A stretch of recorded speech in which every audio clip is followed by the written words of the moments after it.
내 이름은 김민준. 그리고 29해를 살아오면서 내 인생은 언제나 회색빛이었다.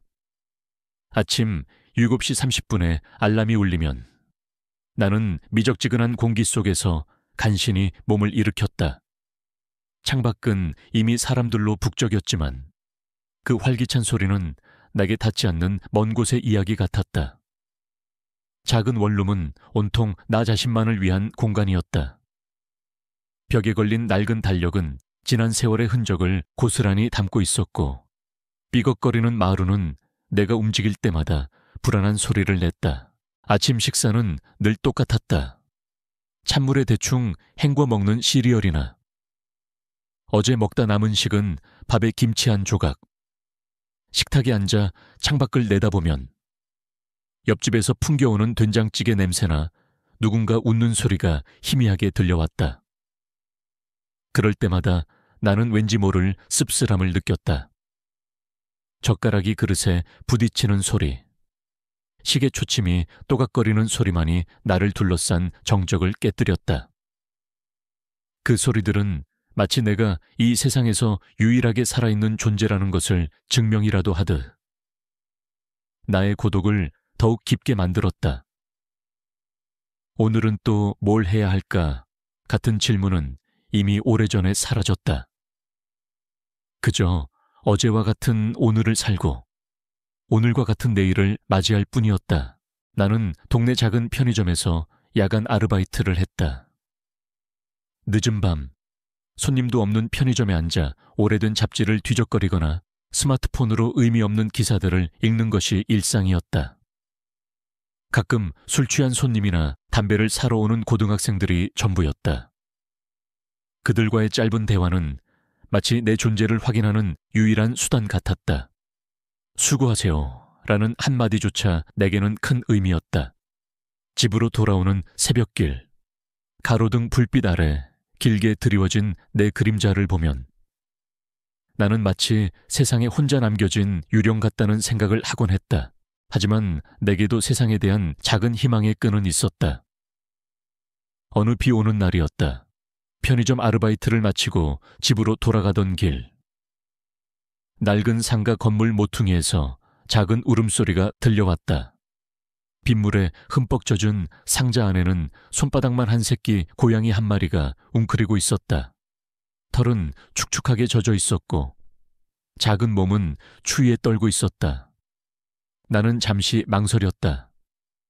당장 내 한몸 건사하기도 버거운 상황에서 또 다른 생명을 돌본다는 것은 사치에 가까운 일이었다. 하지만 그 작은 눈빛은 마치 간절한 도움을 청하는 듯했다.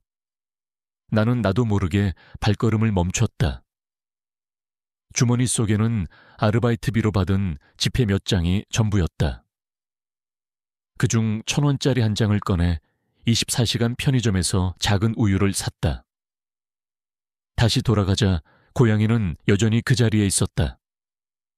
나는 조심스럽게 상자 옆에 우유를 부어주고 빗물에 젖은 고양이의 털을 손으로 부드럽게 쓰다듬었다.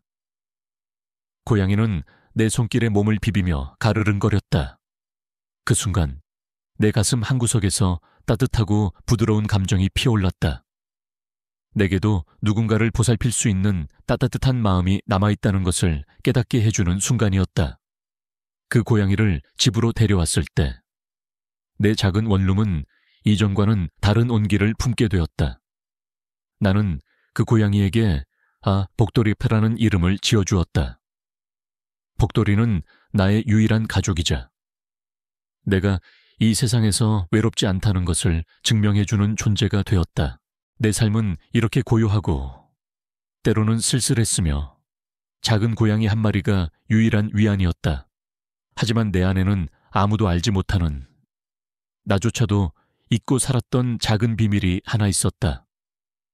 어릴 적 부모님은 내가 아스퍼거 증후군이라는 사실을 알게 된 후 나를 세상과 단절시켰다. 사회성이 부족하고 감정 표현이 서툴렀던 나는 늘 또래 아이들로부터 놀림을 받기 일쑤였다. 부모님은 내가 상처받을까봐 나를 보호한다는 명목으로 집에 가두다시피 했다. 그 안에서 나는 오직 책과 컴퓨터에만 몰두했다. 특히 컴퓨터와 숫자에 대한 이해는 남달랐다. 복잡한 코딩이나 수많은 숫자들이 얽힌 문제들을 보면 마치 내 손안에서 퍼즐 조각이 맞춰지는 것처럼 쉽게 느껴졌다. 주변 사람들은 나를 천재라고 불렀지만 그 재능은 나를 더욱 고립시켰다. 나는 사람들과 어울리는 방법을 배우지 못했고 오히려 사람들의 시선을 피하게 되었다. 부모님은 내가 사회에 적응하기 힘들 것이라며 나의 특별한 재능을 감추는 것을 택했다. 남들처럼 평범하게 사는 게 가장 행복한 거야. 민준아. 부모님의 그 말은 내게 주문처럼 새겨졌다. 그렇게 나는 나 자신을 숨기고 평범한 삶에 만족하려 애썼다. 부모님이 갑작스러운 사고로 돌아가신 후 나는 그들의 유품을 정리하며 오랜 시간 먼지가 쌓여있던 작은 상자 하나를 발견했다. 그 상자 안에는 빛바랜 사진첩과 함께 낡은 가죽 수첩 한 권이 들어있었다. 겉보기에는 평범한 수첩이었지만 페이지마다 빼곡하게 알 수 없는 기호와 숫자, 그리고 몇몇 단어들이 적혀 있었다. 프로젝트 X, 상속, 유산 같은 단어들이 눈에 띄었지만 그 외의 내용들은 도통 이해할 수 없었다. 마치 암호처럼 보였다. 나는 잠시 호기심을 느꼈지만 이내 특별한 의미 없는 낙서라고 생각하며 수첩을 책상 서랍 깊숙이 넣어두었다. 그 당시에 나는 지금의 내 삶조차 감당하기 버거웠기에 과거의 미스터리를 파헤칠 여유도 의지도 없었다. 그 수첩은 내 삶의 가장자리에서 잊혀진 과거의 한 조각처럼 그렇게 잠들어 있었다. 나는 알지 못했다. 그 낡은 수첩에 적힌 알 수 없는 기호들이 훗날 내 인생을 송두리째 뒤바꿀 거대한 유산의 설계도였다는 것을 말이다. 삶은 늘 불안정했다. 편의점 아르바이트 외에는 수입이 거의 없었고 월세와 생활비는 늘 나를 옥죄어왔다. 언젠가 한 번은 전기세조차 내지 못해 전기가 끊긴 적도 있었다. 한밤중 촛불에 의지해 컵라면을 먹는 내 모습이 너무나 초라하게 느껴져 서럽게 울었던 적도 있었다. 나는 꿈을 꾸지 않았다. 아니, 꿈꿀 용기조차 없었다. 그저 하루하루를 버텨내는 것이 목표였다. 나의 존재는 세상에 아무런 영향을 미치지 않는 마치 없는 듯한 존재였다. 그렇게 시간은 흘러갔다. 고요하고 단조로운 그리고 외로운 시간들, 폭풍 전야의 고요처럼 모든 것이 잠잠했다. 그러나 이 고요함이 곧 깨질 것이라는 예감은 전혀 하지 못했다. 나의 무미건조한 삶에 거대한 폭풍이 다가오고 있다는 사실을 그때의 나는 알지 못했다. 어느 날 밤늦게 편의점 문을 닫고 집으로 돌아와 복돌이에게 밥을 주고 막 잠자리에 들려던 참이었다. 현관문 아래로 누군가 밀어 넣은 듯한 흰 봉투 하나가 눈에 띄었다. 우편함에 들어있어야 할 우편물이 왜 바닥에 떨어져 있을까 의아했지만 나는 대수롭지 않게 봉투를 집어들었다. 겉봉투에는 깔끔한 활자체로 법무법인 한성차리이라고 적혀 있었다. 나는 고개를 갸우뚱했다. 법무법인이라니 나 같은 사람과는 인연이 없을 것 같은 이름이었다. 혹시 고지서나 독촉장일까 불안한 마음에 봉투를 뜯었다. 봉투 안에는 고급스러운 용지에 인쇄된 편지 한 장이 들어있었다. 편지의 내용은 나게 알 수 없는 충격과 혼란을 안겨주었다. 존경하는 김민주님께 삼가 고인의 명복을 빕니다. 귀하께서는 고 김철수님의 유일한 직계 상속인으로서 고인의 유언에 따라 미화 2천만 달러, 한화 약 200억 원 상당의 자산을 상속받게 되셨음을 알려드립니다. 자세한 내용은 아래 일정에 맞춰본 법무법인으로 내방하시어 변호사 박서진을 만나 상담해 주시기 바랍니다. 법무법인 한성드림. 나는 편지를 읽고 또 읽었다. 200억 원. 그 숫자가 내 눈앞에서 춤을 추는 것 같았다. 손에 든 종이가 흐물흐물해질 정도로 꽉 쥐었다. 심장이 미친 듯이 뛰기 시작했다. 200억 원이라니. 내가 김철수 나는 평생 김철수라는 이름의 할아버지를 만난 적도 들어본 적도 없었다. 부모님도 할아버지에 대한 이야기는 거의 하지 않으셨다. 그저 아주 어릴 적 시골에 잠시 살았을 때 어렴풋이 들었던 이름 같기도 했지만 기억은 희미했다. 편지 내용은 마치 다른 사람에게 보낼 것을 잘못 보낸 것처럼 느껴졌다. 이건 분명 잘못된 편지다. 아니면 누군가의 장난이거나. 내 머릿속은 수많은 의문들로 뒤엉켰다. 나는 당장이라도 편지를 찢어버리고 싶었다. 200억 원이라는 숫자는 내 삶과는 너무나 동떨어진 비현실적인 것이었다. 지금까지 살아온 내 삶의 모든 것을 뒤흔드는 거대한 파도처럼 느껴졌다. 그 돈이 정말 내 것이 된다면 내 인생은 어떻게 변할 수 있을까 상상조차 되지 않았다. 편의점 아르바이트를 하며 한 달에 100만 원도 채 벌지 못하는 내게 200억 원은 우주만큼이나 멀고 아득한 금액이었다. 두려움이 앞섰다. 내가 감당할 수 있을까? 이 돈이 나에게 어떤 영향을 미칠까? 좋은 영향일까? 아니면 파멸을 가져올까? 불안감에 휩싸여 밤새 잠을 설쳤다. 복돌이는 내 옆에서 평화롭게 잠들어 있었지만 나는 한시도 눈을 붙일 수 없었다. 다음 날 아침, 나는 편의점에 나가는 대신 밤새 켜두었던 컴퓨터를 다시 켰다. 법무법인 한성하을 검색했다. 서울 강남의 최고층 빌딩에 위치한 국내 굴지의 대형 로펌이라는 사실을 알게 되었다. 홈페이지에는 수많은 성공 사례와 유명 변호사들의 이름이 즐비했다. 내게 편지를 보낸 박서진 변호사의 이름도 보였다. 단정하고 지적인 인상의 사진 아래에는 그녀의 화려한 학력과 경력이 빼곡하게 적혀 있었다. 이 모든 것이 장난일 리 없었다. 오히려 현실성이 너무나 커서 더욱 두려웠다. 나는 부모님 유품 정리 당시 찾았던 낡은 가죽 수첩을 다시 꺼냈다. 서랍 깊숙이 박혀있던 수첩은 여전히 알 수 없는 기호들로 가득했다. 김철수라는 이름이 적혀 있었던 것 같기도 했지만 확실치 않았다. 나는 수첩을 펼쳐들고 편지 속 김철수라는 이름과 관련이 있을지 혹시나 하는 마음에 한참을 들여다봤다. 하지만 여전히 아무것도 알 수 없었다. 이 수첩이 과연 이 거대한 유산과 어떤 관련이 있을까? 나의 어린 시절의 비밀과, 그리고 이 갑작스러운 상속이 어떤 연결고리를 가지고 있을까? 수많은 질문들이 꼬리에 꼬리를 물고 이어졌다. 며칠이 지났다. 나는 여전히 혼란스러웠다. 편지는 내 책상 한켠에 놓여 있었지만 나는 그 편지를 외면하려 애썼다.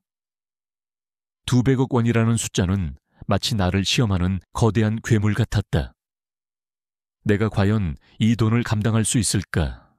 나는 그저 평범하게 조용히 살고 싶을 뿐이었다.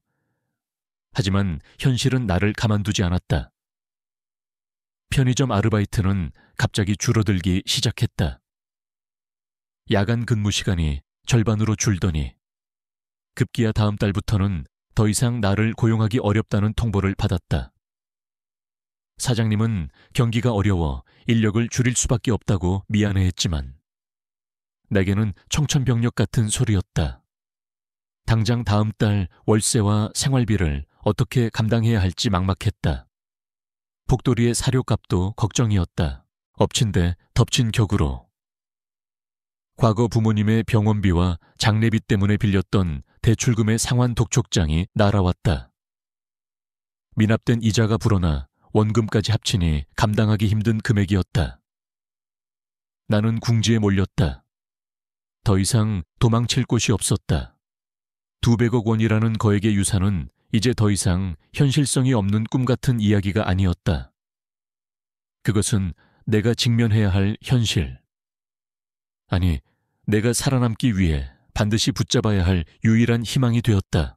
나는 불안한 마음으로 편지를 다시 집어들었다. 편지에 적힌 날짜는 이미 며칠이 지나 있었다. 약속된 상담 날짜가 임박했다는 생각에 불안감이 더욱 커졌다. 주저했지만 더 이상 선택의 여지가 없었다. 나는 깊은 심호흡을 하고 법무법인 한성으로 전화를 걸었다. 손끝이 떨렸고 목소리는 쉬어 있었다. 저 김민준인데요. 박서진 변호사님께 연락드렸습니다. 수화기 너머로 들려오는 친절하고 단정한 여자의 목소리가 내 귀에 와닿았다. 네, 김민준님, 기다리고 있었습니다. 편지는 잘 받아보셨는지요? 그녀의 목소리는 차분했지만 어딘지 모르게 나를 꿰뚫어 보는 듯한 느낌을 주었다. 나는 얼떨결에 네, 받았습니다. 라고 대답했다. 그녀는 내게 가장 빠른 시간으로 예약을 잡아주었고 나는 알겠다고 겨우 대답하고 전화를 끊었다. 전화를 끊고 나니 이제 정말 되돌릴 수 없다는 생각이 들었다. 200억 원. 그 숫자가 내 인생을 어떻게 바꿀 수 있을까? 나는 여전히 알 수 없었다. 하지만 한 가지 확실한 것은 내 삶은 더 이상 이전과 같을 수 없을 것이라는 사실이었다. 나는 창밖을 바라보았다. 회색빛 하늘 아래 도시는 여전히 분주했다. 그 안에서 나는 한 마리의 작은 먼지처럼 떠다녔지만 이제 그 먼지에게도 거대한 운명의 바람이 불어오고 있었다. 나는 긴장과 두려움, 그리고 아주 작은 희망이 뒤섞인 채 내일 아침 법무법인 한성으로 향할 채비를 시작했다. 내 인생에서 가장 큰 변화가 시작될 폭풍전야의 고요가 그렇게 끝나고 있었다.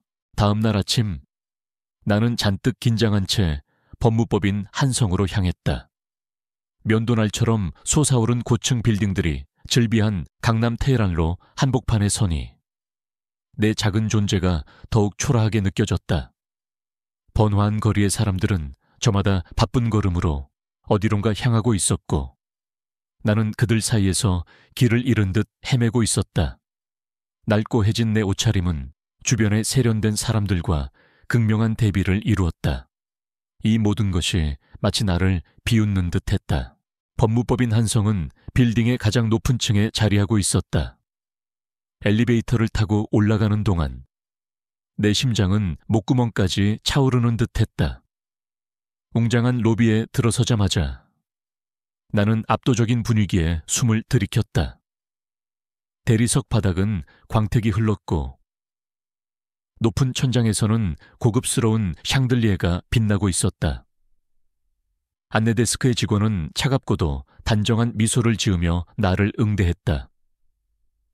박서진 변호사님을 만나러 오셨군요. 김민준님. 그녀의 목소리는 마치 녹음된 것처럼 정확했고 나는 그제야 이곳이 현실임을 깨달았다. 얼마 지나지 않아 한 여성이 내게 다가왔다. 박서진 변호사. 웹사이트에서 보았던 사진보다 훨씬 더 세련되고 냉철한 인상을 풍겼다. 그녀는 단정한 검은색 정장 차림이었고 흐트러짐 없는 머리는 지적인 분위기를 더했다. 날카로운 눈매는 나를 스캔하듯 훑어보는 것 같았다. 나는 무의식적으로 고개를 숙였다. 김민준님 되시죠? 박서진입니다. 이쪽으로 안내해 드리겠습니다. 그녀는 감정 없는 목소리로 말하며 나를 자신의 사무실로 이끌었다. 사무실은 통유리로 되어 있어 강남 일대가 한눈에 내려다 보였다. 내 작은 원룸과는 비교할 수도 없는 엄청난 공간이었다. 나는 주눅이 들었다. 이런 곳에서 일하는 사람이 과연 나 같은 사람의 말을 믿어줄까? 서진 변호사는 내가 의자에 앉자마자 곧바로 본론으로 들어갔다. 편지 내용은 확인하셨을 테고 오늘 이 자리는 김민준님이 고 김철수님의 유일한 상속인임을 확인하고 유산에 대한 구체적인 사항을 설명해 드리기 위함입니다. 그녀는 노트북을 열고 준비된 서류들을 띄웠다. 화면에는 복잡한 표와 그래프, 그리고 어마어마한 숫자들이 가득했다. 고인께서는 생전에 상당한 규모의 자산을 축적하셨습니다. 부동산 주식, 그리고 해외 자산까지 포함하여 총 200억 원 상당입니다. 나는 멍하니 화면을 응시했다. 200억 원. 그 숫자가 다시금 내 뇌리를 강타했다. 여전히 믿기지 않는 금액이었다. 서진 변호사는 나의 반응을 무시하고 차분하게 설명을 이어갔다. 고 김철수님은 김민주님의 친할아버지이십니다. 어떠한 사정으로 인해 김민주님 가족과는 오랫동안 연락이 단절되어 있었지만 고인께서는 김민주님의 존재를 잊지 않으셨습니다. 특히 김민주님이 가지고 계신 특별한 재능에 대해 깊은 관심을 보이셨고 그녀의 말에 나는 순간 몸을 움츠렸다. 특별한 재능, 내가 숨기고 살았던 아스퍼거 증후군으로 인한 남다른 통찰력과 숫자 감각을 말하는 것일까? 할아버지가 어떻게 그것을 알고 계셨지 혼란스러웠다. 나는 평범하게 살고 싶어서 그 재능을 애써 외면하며 살아왔는데 이제 와서 그 재능이 나를 이런 거대한 소용돌이 속으로 밀어넣고 있었다. 고인께서는 유언을 통해 김민주님에게 모든 자산을 상속한다는 의사를 명확히 밝히셨습니다. 단, 한 가지 조건이 있습니다. 서진 변호사의 목소리에 힘이 실렸다. 나는 침을 꿀꺽 삼켰다. 고인께서는 생전에 창의적 기술 인재 발굴 및 지원을 위한 재단 설립을 추진하셨습니다. 그분은 단순히 돈을 상속하는 것을 넘어 그 돈이 사회에 긍정적인 영향을 미치기를 바라셨습니다. 그래서 김민주님께서 이 재단을 설립하고 운영하는 데 동의하셔야만 유산 상속 절차가 완료됩니다.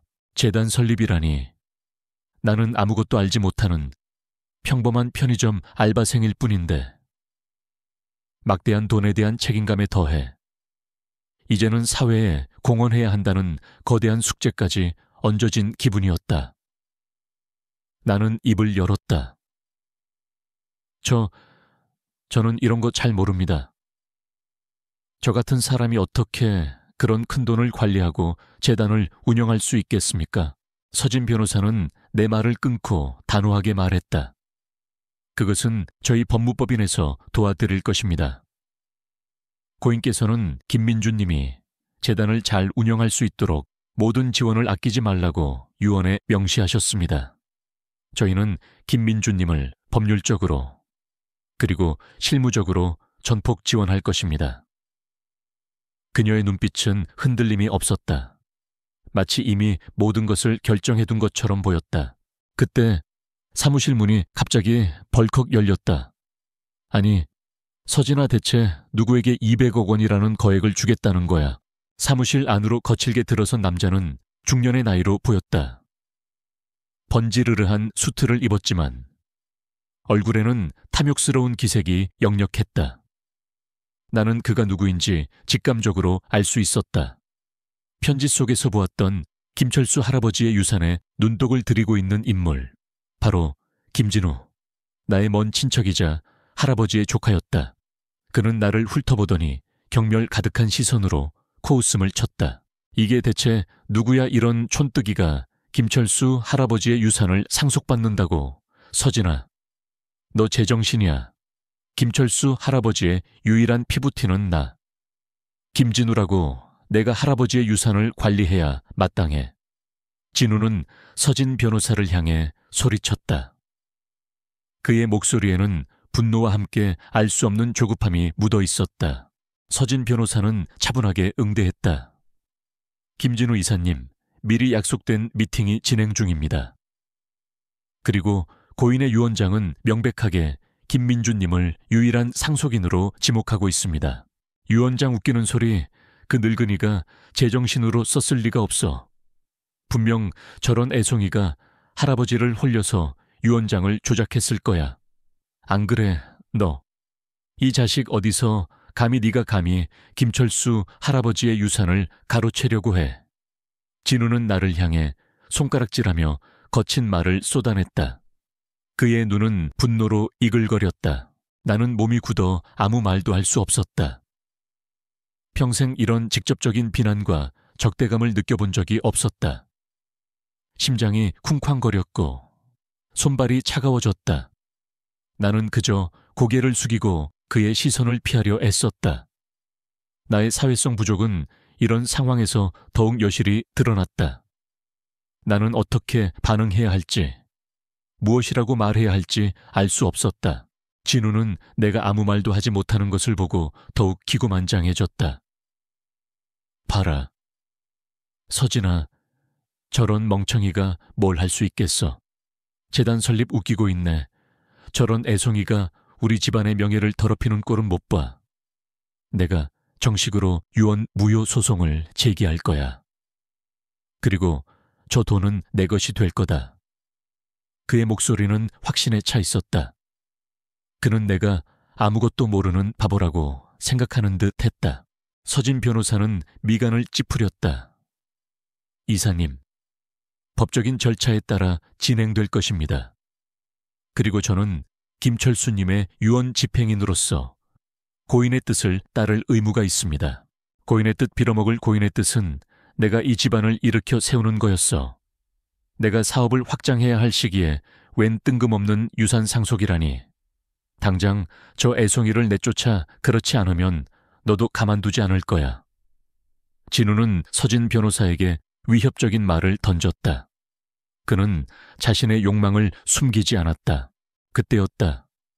나의 눈은 무의식적으로 서진 변호사의 노트북 화면으로 향했다. 화면에는 진우가 들먹이던 유산 관련 서류들이 띄워져 있었다.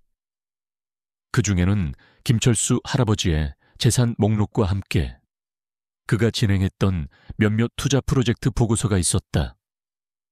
내 눈은 자연스럽게 복잡한 숫자들과 그래프를 훑었다. 사회성은 부족했지만 숫자에 대한 나의 예민한 감각은 본능적으로 움직였다. 나는 몇몇 숫자의 배열과 투자 결과 보고서에서 이상한 점을 발견했다. 진우가 소리치며 서진 변호사를 협박하는 사이 나는 화면 속 숫자에 완전히 몰입했다. 진우가 언급했던 사업 확장이라는 부분과 관련된 투자 내역에서 분명한 오류가 보였다. 특정 프로젝트에 대한 투자 수익률이 실제 시장 상황과는 터무니없이 높게 기재되어 있었고 그 옆에는 작은 글씨로 김진우 이사 투자라고 적혀 있었다. 그리고 그 투자로 인해 할아버지의 자산 일부가 크게 손실을 본 기록이 있었다. 나는 순간적으로 섬뜩함을 느꼈다. 할아버지가 이토록 거액의 자산을 소유하고 있었음에도 불구하고 그의 유산 상속에 이렇게 복잡한 조건과 논란이 있는 이유가 혹시 진우 때문은 아닐까? 나는 어렴풋이 부모님으로부터 진우 삼촌은 욕심이 많으시다는 말을 들었던 기억이 났다. 이제야 그 말의 의미가 와닿는 듯했다. 진우는 단순히 유산을 탐내는 것을 느껴넘어 이미 할아버지의 자산에 손을 대고 있었던 것 같았다. 나는 나도 모르게 입을 열었다. 내 목소리는 작고 떨렸지만 고요한 사무실 안에서는 또렷하게 울렸다. 진우와 서진 변호사의 시선이 동시에 내게로 향했다. 뭐야? 촌뜨기가 주제넘게 어디서 끼어들어 진우는 나를 비웃으며 말했다. 나는 진우의 말에 주춤했지만 내 눈은 여전히 노트북 화면에 고정되어 있었다. 숫자들이 나를 부르는 것 같았다. 저기 이사님께서 말씀하신 사업 확장이라는 프로젝트, 미래에너지 혁신 관련 투자 보고서 말입니다. 진우는 황당하다는 표정을 지었다. 네가 그걸 어떻게 알아 뭔데? 내까짓게 감히. 나는 그의 반응에도 아랑곳하지 않고 말을 이어갔다. 한번 숫자의 흐름을 타면 나는 주변의 모든 소음과 시선을 차단하고 오직 숫자에만 집중할 수 있었다. 아스퍼거 증후군으로 인한 나의 이 특별한 집중력은 때로는 독이 되었지만 지금은 달랐다. 그 보고서에 기재된 특정 기간 동안의 에너지 시장 성장률은 실제 데이터와 너무 다릅니다. 이사님께서 투자하신 시점의 시장 흐름을 보면 저 정도의 수익률은 불가능합니다. 오히려 상당한 손실을 입었어야 정상입니다. 사무실에는 정적이 흘렀다. 진우의 얼굴에서는 조롱의 표정이 사라지고 당황스러움이 역력했다. 서진 변호사는 놀란 눈으로 나를 바라보았다. 그녀의 눈빛은 내가 이전에 보았던 냉철하고 단정한 모습과는 달리 호기심과 의문으로 가득했다. 네?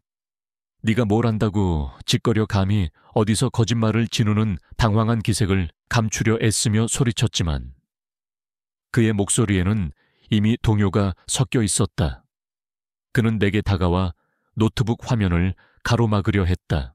하지만 나는 이미 모든 숫자의 연결고리를 파악한 상태였다. 아닙니다. 이 투자 보고서는 조작되었습니다. 이 기간 동안 이사님께서 개인적으로 인출하신 금액과 할아버지의 재단으로 흘러들어간 자금의 흐름이 불일치합니다. 약 3억 원가량의 차익이 발생합니다. 그 돈이 어디로 갔는지 설명해 주실 수 있습니까? 내 입에서 나온 3억 원이라는 구체적인 숫자에 진우는 얼굴이 새파랗게 질렸다. 그의 눈동자는 불안하게 흔들렸다. 그는 나를 노려보았지만 더 이상 나를 비웃거나 무시하지 못했다. 서진 변호사는 재빨리 노트북 화면을 확인했다. 그녀의 날카로운 눈빛은 내가 지적한 부분을 정확히 찾아냈다. 그녀의 표정에는 놀라움과 함께 미묘한 깨달음이 스쳐 지나갔다. 그녀는 진우를 번갈아 보았다. 진우는 결국 아무 말도 하지 못하고 입을 꾹 다물었다. 그는 더 이상 나를 촌뜨기나 멍청이로 치부할 수 없었다. 내 작은 한마디가 그의 가면을 벗겨낸 것이다. 그는 분노와 굴욕감에 휩싸여 침을 꿀꺽 삼키더니 나를 향해 으르렁거렸다. 흙내까지 깨 뭘 안다고 두고 보자. 김민준, 네가 그 돈을 손에 넣을 수 있을 것 같아. 절대 안 돼. 내가 너를 반드시 끌어내릴 거야. 진우는 거친 숨을 몰아쉬며 사무실을 뛰쳐나갔다. 그의 뒤에는 분노와 함께 불안감이 그림자처럼 따라붙는 듯했다. 사무실에는 다시 정적이 흘렀다. 이번에는 아까와는 다른 팽팽한 긴장감이 감돌았다. 나는 여전히 심장이 빠르게 뛰었지만 아까와 같은 두려움은 아니었다. 오히려 알 수 없는 해방감 같은 것이 느껴졌다. 서진 변호사는 잠시 침묵을 지키더니 이내 나를 향해 몸을 돌렸다. 그녀의 눈빛은 이전보다 훨씬 더 깊고 복잡한 감정을 담고 있었다. 김민주님, 방금 어떻게 아셨습니까? 그녀의 목소리는 낮고 조용했지만 그 안에 담긴 놀라움은 숨길 수 없었다. 나는 머뭇거리며 대답했다. 그냥 숫자가 이상해서요. 어렸을 때부터 숫자를 보면 뭔가 연결되는 게 보였어요. 퍼즐 맞추는 것처럼요. 나는 나의 오랜 비밀을 이렇게 불쑥 꺼내놓게 될 줄은 상상도 못했다. 서진 변호사는 내 말을 듣고 잠시 생각에 잠겼다. 그녀의 표정은 점점 더 확신에 차는 듯했다. 과연 고인께서 김민주님에 대해 말씀하신 특별한 재능이 이것이었군요. 그녀는 미소를 지었다. 차갑고 단정했던 그녀의 얼굴에 처음으로 따뜻한 기운이 감돌았다. 김민주님, 솔직히 말씀드리자면 저희 법무법인도 진우 이사님의 재정 비리에 대해 의심하고 있었습니다. 하지만 확실한 증거를 잡기 어려웠습니다. 그런데 김민주님이 그걸 단숨에 찾아내셨군요. 놀랍습니다. 나는 서진 변호사의 칭찬에 어색하게 웃었다. 평생 누구에게도 이런 식으로 인정받아 본 적이 없었다. 나의 특별한 재능은 언제나 나를 고립시키는 벽이었는데 지금 이 순간 그것은 나를 세상과 연결하는 다리가 되고 있었다. 서진 변호사는 노트북을 닫고 내게로 시선을 고정했다. 김민주님, 이 유산은 단순히 돈이 아닙니다. 고 김철수님께서는 평생을 인재 발굴에 힘쓰셨고 자신의 재산이 올바른 곳에 쓰이기를 바라셨습니다. 특히 숨겨진 재능을 가진 젊은이들이 사회에 기여할 수 있도록 돕는 것이 그의 평생의 꿈이었습니다. 아마 김민주 님도 그 꿈의 일부였을 겁니다. 나는 고개를 들고 서진 변호사를 바라보았다. 그녀의 말 속에는 진심이 담겨 있었다. 할아버지는 내가 아닌 나의 재능을 믿고 이 거대한 유산을 남긴 것일까? 내가 세상과 단절된 채 살아왔던 그 시간 동안에도 할아버지는 나를 지켜보고 있었던 걸까? 왠지 모를 가슴 한구석이 뭉클해졌다. 김민주님, 이 유산은 김진우 이사님처럼 욕심 많고 비열한 사람의 손에 들어가서는 안 됩니다. 고인의 뜻을 이어받아 올바르게 사용되어야 합니다. 재단 설립과 운영, 그리고 이 모든 법적 절차는 제가 책임지고 도와드리겠습니다. 김민주님은 그저 고인의 뜻에 따라주시고 이 재단을 통해 숨겨진 재능을 가진 사람들에게 희망을 주시면 됩니다. 할아버지께서 바라셨던 대로요. 서진 변호사의 제안은 내게 예상치 못한 무게감을 안겨주었다. 200억 원의 유산은 더 이상 단순한 돈이 아니었다. 그것은 책임이었고 사명이었다. 나는 오랫동안 외면했던 나의 재능과 그리고 이 거대한 세상 속에서 내가 할 수 있는 역할에 대해 생각하게 되었다. 평생 조용히 숨어 살았던 내가 이제는 세상 밖으로 나와 무언가를 해야만 하는 상황에 놓인 것이다. 나는 고개를 끄덕였다. 알겠습니다, 변호사님. 제가 할 수 있는 한 최선을 다하겠습니다. 나의 목소리는 전보다 훨씬 더 또렷하고 단호했다. 서진 변호사는 희미하게 미소를 지었다. 좋습니다. 이제부터 김진우 이사님과의 법적 싸움이 본격적으로 시작될 겁니다. 그리고 그 과정에서 김민주님의 재능이 빛을 발할 기회가 있을 겁니다. 준비되셨습니까? 나는 심호흡을 했다. 내 앞에는 이제 더 이상 회색빛 단조로운 삶이 아니었다. 거대한 돈과 함께 알 수 없는 미스터리, 그리고 나의 숨겨진 재능이 불러올 파란만장한 미래가 기다리고 있었다. 나는 복돌이를 처음 만났을 때처럼 두려움 속에서도 따뜻한 책임감을 느꼈다. 피할 수 없는 운명이었다. 나는 고개를 들어 서진 변호사의 눈을 똑바로 바라보았다. 네, 준비되었습니다. 그녀의 눈빛 속에서 나는 나의 새로운 여정이 시작되었음을 직감했다. 폭풍 전야의 고요는 끝났다. 이제 거대한 파도가 나를 덮치기 시작할 것이다. 하지만 나는 혼자가 아니었다. 나의 재능, 그리고 나를 믿어주는 사람이 있었다. 그리고 이 모든 것의 시작은 내가 전혀 알지 못했던 할아버지의 거대한 유산, 200억 원 때문이었다. 내 인생은 돌이킬 수 없는 길로 접어들었다. 김진우가 거칠게 사무실을 뛰쳐나간 후 서진 변호사와 나는 잠시 침묵 속에 앉아 있었다. 팽팽했던 긴장감이 가라앉고 나자 비로소 내가 방금 무슨 일을 벌였는지 실감할 수 있었다. 평생을 숨어 지내듯 살아왔던 내가 태어나서 처음 보는 사람에게, 그것도 그렇게 날카롭고 거만한 사람에게 정면으로 맞섰다니 내 안에서 알 수 없는 용기가 솟아난 것일까? 아니면 단순히 숫자에 대한 집착이 만들어낸 무의식적인 반응이었을까? 서진 변호사는 깊은 숨을 내쉬더니 노트북 화면을 다시 확인하며 중얼거렸다. 정확합니다. 김민주님께서 지적하신 그 부분. 저도 이상하다고 생각했지만 워낙 교묘하게 위장해 놓아서 결정적인 증거를 찾기 어려웠습니다. 그런데 이렇게 한 번에 찾아내실 줄이야. 그녀는 나를 보며 다시 한번 감탄했다.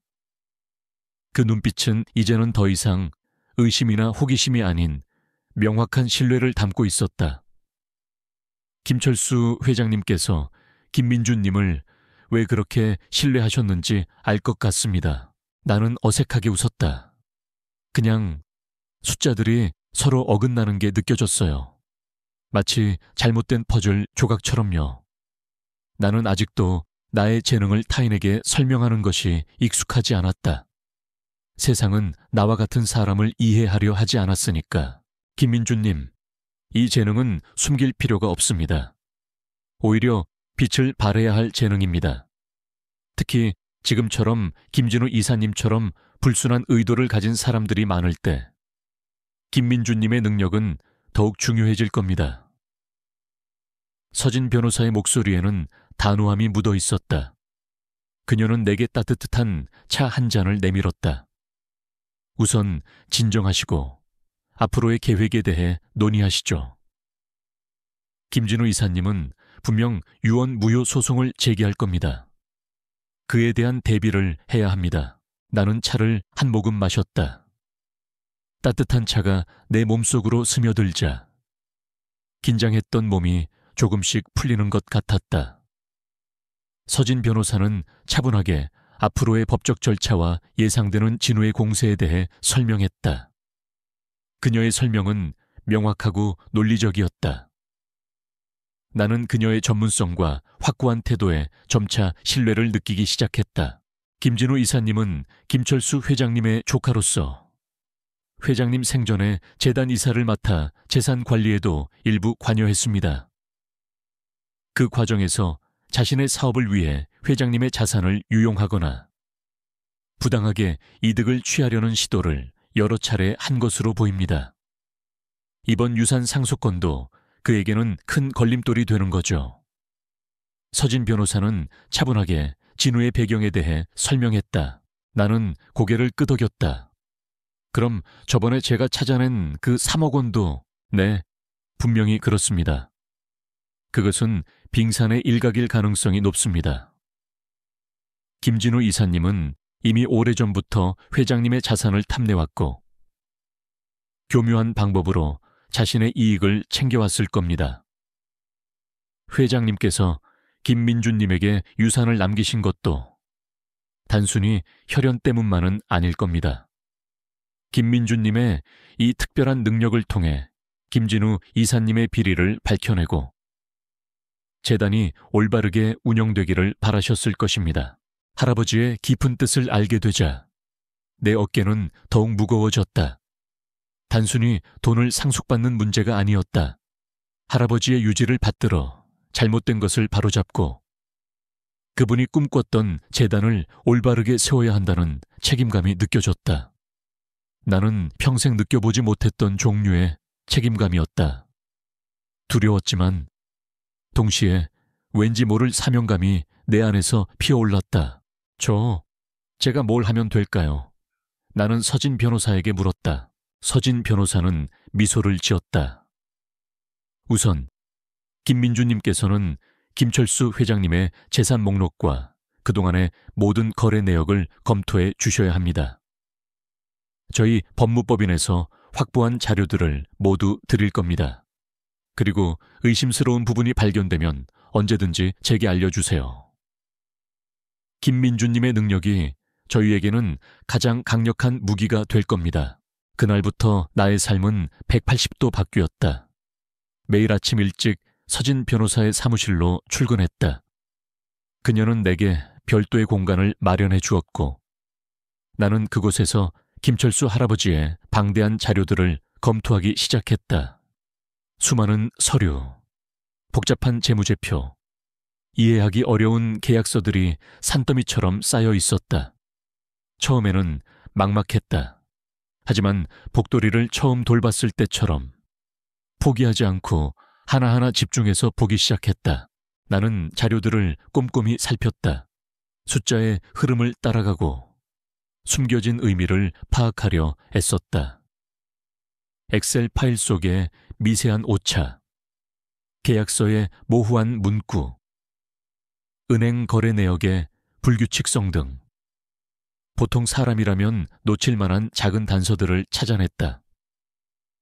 복잡한 표 속에서 특정 숫자들이 반복해서 나타나거나 예상치 못한 시점에 큰 금액이 인출된 기록이 보이면 나의 집중력은 극대화되었다.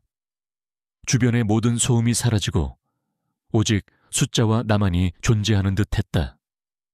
나는 그것들을 조합하고 분석하며 숨겨진 그림을 완성해 나갔다. 마치 어릴 적 풀었던 어려운 수학 문제처럼 해답을 찾아낼 때마다 짜릿한 희열을 느꼈다. 서진 변호사는 종종 내 작업 공간을 찾아와 진행 상황을 확인했다. 나는 그녀에게 내가 발견한 의심스러운 부분들을 설명했다. 처음에는 긴장했지만 그녀는 내 설명을 진지하게 경청하고 내가 제시하는 증거들을 바탕으로 법률적인 해석을 덧붙였다. 그녀는 내가 발견한 작은 단서들도 결코 무시하지 않았다. 오히려 그것들을 통해 진우의 비리 혐의를 구체화하고 소송 전략을 다듬어 나갔다. 그녀의 지지와 신뢰는 내게 큰 힘이 되었다. 그녀는 내가 숫자에 대한 재능뿐만 아니라 진실을 밝히고자 하는 의지를 가지고 있다는 것을 알아봐 주었다. 며칠 후 예상대로 김진우는 유언 무효 소송을 제기했다. 언론은 이 소식을 대서특필했다. 재벌가 200억 원 유산 분쟁, 친손자 대 조카 혈투예고. 나는 졸지에 언론의 주목을 받는 인물이 되었다. 김진우 측은 나를 정신적으로 미성숙하고 사회성이 부족하며 돈만 노리는 사기꾼으로 몰아붙였다. 그들은 내가 할아버지의 말년에 접근하여 유언장을 조작했다는 허위 사실을 유포했다. 진우는 언론과의 인터뷰에서 눈물을 글썽이며 할아버지의 평생을 바친 유산이 저런 어설픈 자의 손에 넘어가는 것을 두고 볼 수 없다고 울분을 토하기도 했다. 나는 그런 기사를 볼 때마다 속이 상하고 억울했다. 평생 숨어 지내며 세상의 비난을 피해왔는데 이제 와서 이렇게 노골적인 비난에 직면하게 되다니. 하지만 서진 변호사는 내게 침착하게 대응하라고 조언했다. 김민주님, 신경 쓰지 마세요. 진실은 결국 밝혀질 겁니다. 김진우 이사님은 지금 유리한 고지를 점하기 위해 여론전을 펼치고 있는 겁니다. 우리는 증거로 말하면 됩니다. 우리의 첫 번째 법정 대결이 다가왔다. 유언장 진위 여부 확인 신문이었다. 김진우 측은 김철수 할아버지가 유언장을 작성할 당시 심신미약 상태였으며 나의 존재를 알지 못했을 것이라고 주장했다. 그들은 할아버지의 주치의와 주변 사람들을 증인으로 내세워 나의 주장을 반박하려 했다. 나는 법정에 들어서는 순간 수많은 시선에 압도당했다. 기자들과 방청객들이 가득 들어찬 법정 안은 뜨거운 열기로 가득했다.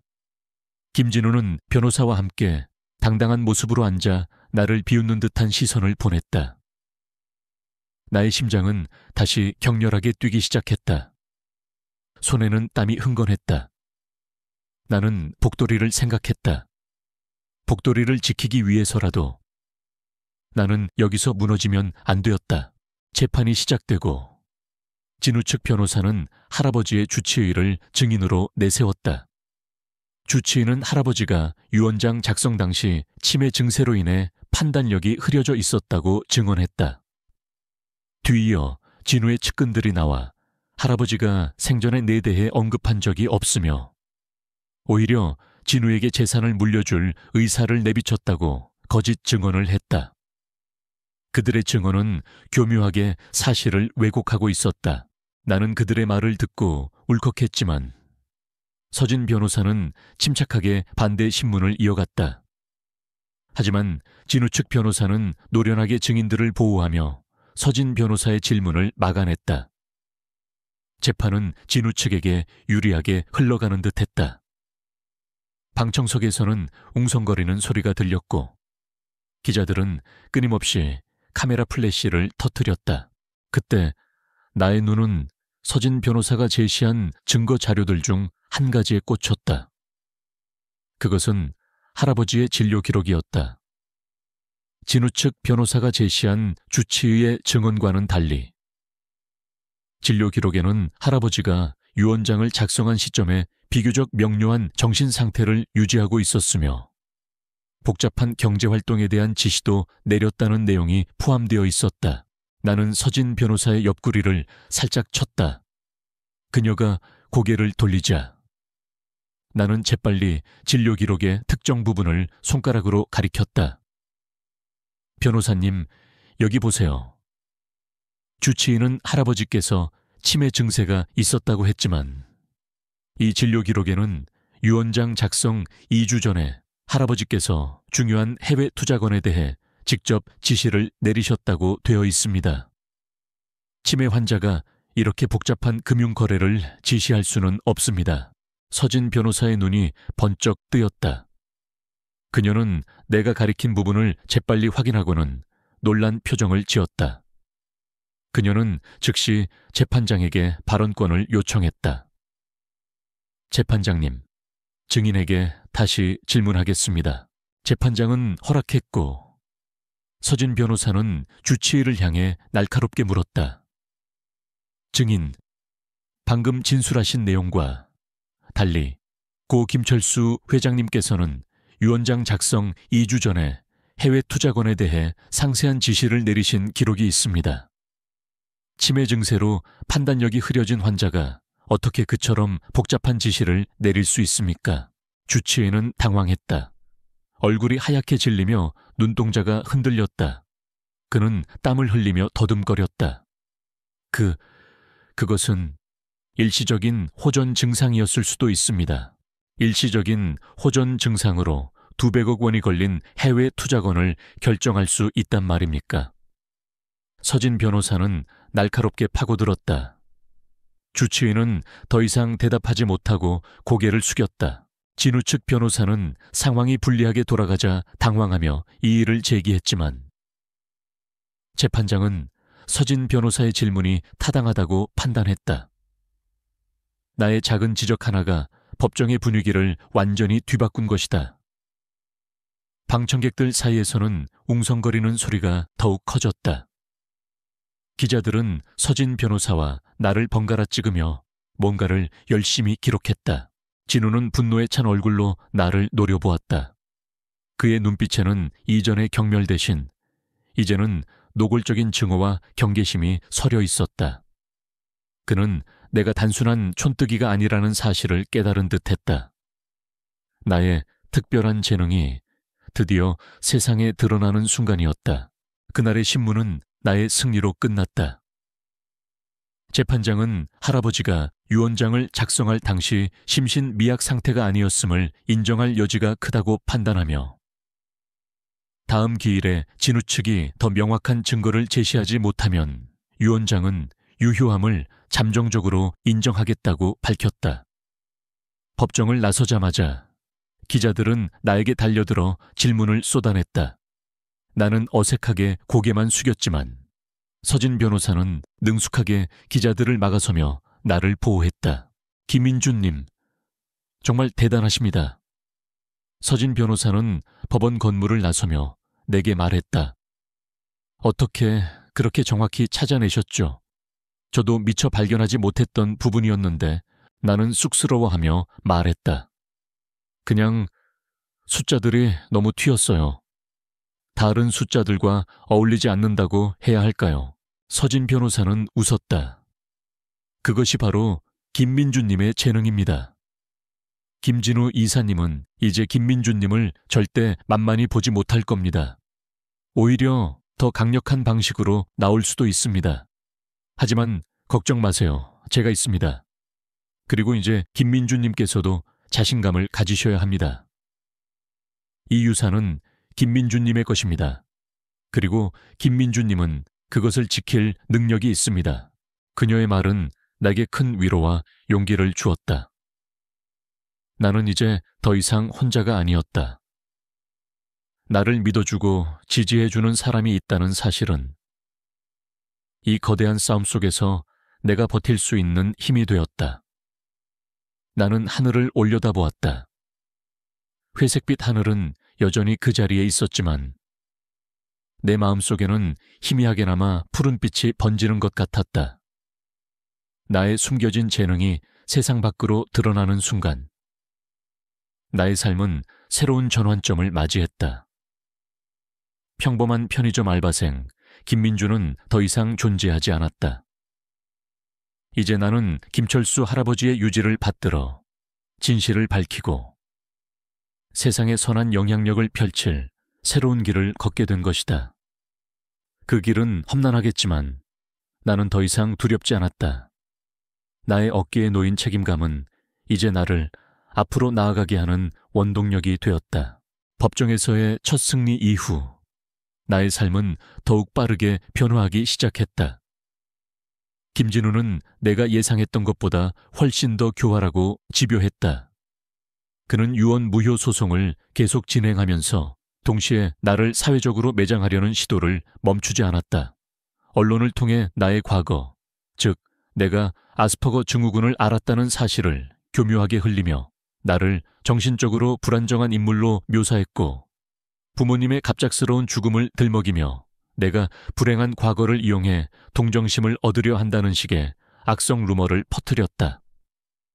심지어 내가 편의점 아르바이트를 했다는 사실까지도 거액의 유산을 노리고 위장된 삶을 살았다는 식으로 왜곡하여 보도하게 만들었다. 이러한 기사들을 접할 때마다 나는 심한 스트레스를 받았다. 세상의 차가운 시선과 비난에 익숙했지만 이렇게 노골적으로 나의 약점을 파고드는 공격은 견디기 힘들었다. 밤에는 잠을 제대로 이루지 못했고 식욕도 없어졌다. 복돌이는 그런 나의 옆에 와서 몸을 비비며 위로해 주었다. 복돌이의 따뜻한 온기만이 나를 지탱해주는 유일한 위안이었다. 서진 변호사는 나의 상황을 누구보다 잘 이해해 주었다. 그녀는 내가 이런 압박감 속에서도 흔들리지 않도록 정신적으로 지지해 주었고 법적으로 진우의 모든 공격을 막아냈다. 김민주님, 김진우 이사님은 지금 김민주님의 약점을 파고들고 있는 겁니다. 김민주님의 재능은 그에게 가장 큰 위협이 되니까요. 하지만 잊지 마세요. 우리는 증거와 진실이라는 강력한 무기를 가지고 있습니다. 그리고 저는 김민주님을 끝까지 믿을 겁니다. 그녀의 단호한 말은 내게 큰 힘이 되었다. 우리는 진우의 비리를 더 깊이 파고들었다. 나는 서진 변호사가 제공하는 자료들을 밤낮 없이 분석했다. 김철수 할아버지의 회사 재무제표, 투자 보고서, 그리고 김진우 이사와 관련된 모든 거래 내역들이 나의 분석 대상이었다. 나의 특기는 복잡하고 방대한 숫자 더미 속에서 숨겨진 패턴과 비정상적인 흐름을 찾아내는 것이었다.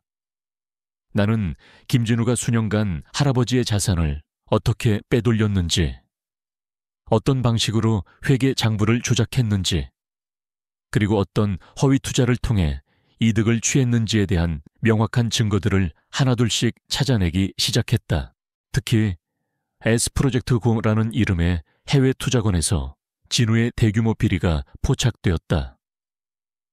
이 프로젝트는 할아버지의 지시로 시작된 것처럼 위장되어 있었지만 실제로는 진우가 자신의 개인 계좌로 거액의 돈을 빼돌리기 위한 수단으로 이용된 것이었다.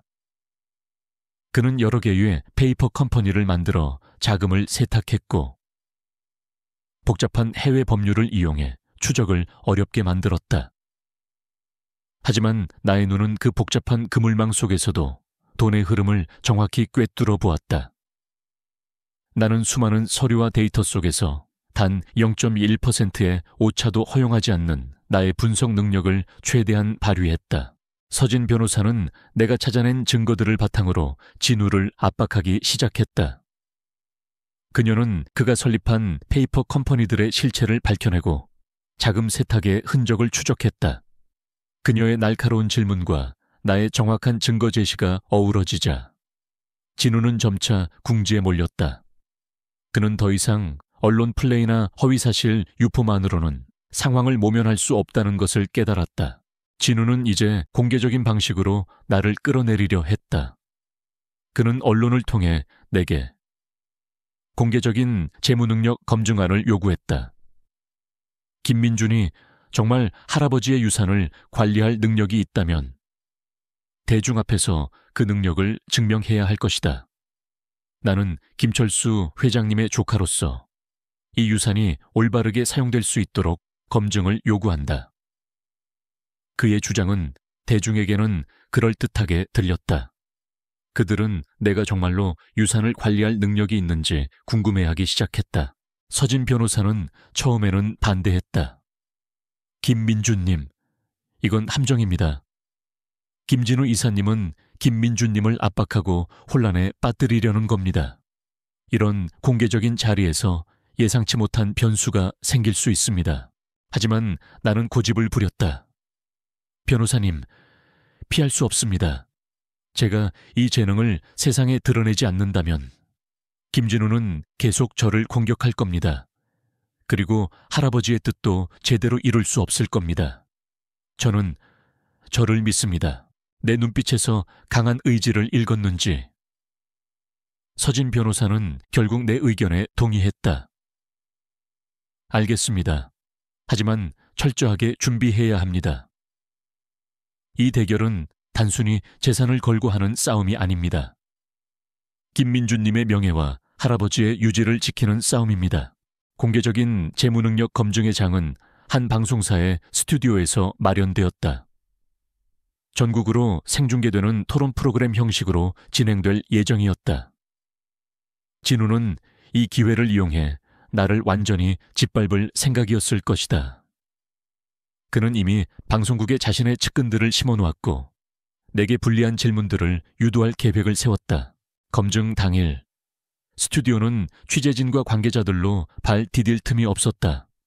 수많은 카메라 렌즈가 나를 향했고 조명은 너무나 뜨거웠다.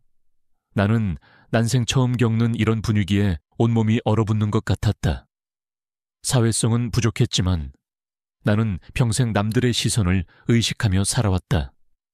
이제 그 모든 시선이 내게 집중되고 있었다.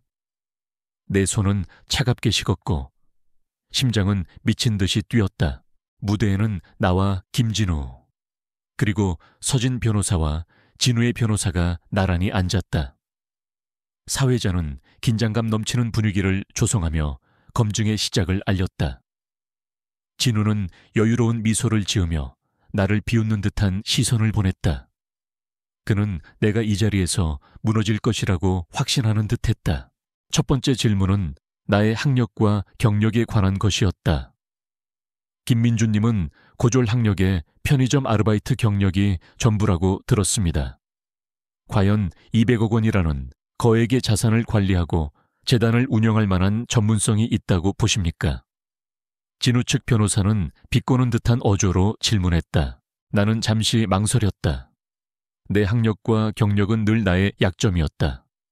하지만 서진 변호사의 눈빛이 나를 격려했다. 나는 용기를 내어 입을 열었다. 저는 정규 교육을 통해 금융이나 경영을 배우지는 못했습니다. 하지만 저는 숫자를 이해하고 분석하는데 남다른 능력이 있습니다. 저는 이 능력을 통해 할아버지의 유산이 올바르게 사용될 수 있도록 최선을 다할 것입니다. 내 목소리는 떨렸지만 진심을 담으려 노력했다. 진우는 코웃음을 쳤다. 숫자를 이해하는 능력, 그런 추상적인 능력으로 200억 원을 관리하겠다는 건가? 웃기지도 않는 소리. 이 자리에 앉아있는 전문가들을 모독하는 발언 아닌가? 하지만 서진 변호사는 곧바로 반박했다. 세상을 바꾸는 혁신은 언제나 정규 교육의 틀 밖에서 시작되었습니다. 김민주님은 숫자에 대한 탁월한 통찰력을 가지고 계십니다. 이미 김진우 이사님의 부정한 자금 유용을 밝혀낸 전례가 있습니다. 이는 그 어떤 금융 전문가도 쉽게 해내지 못할 일이었습니다. 분위기는 더욱 뜨거워졌다. 진우는 격분하며 소리쳤다.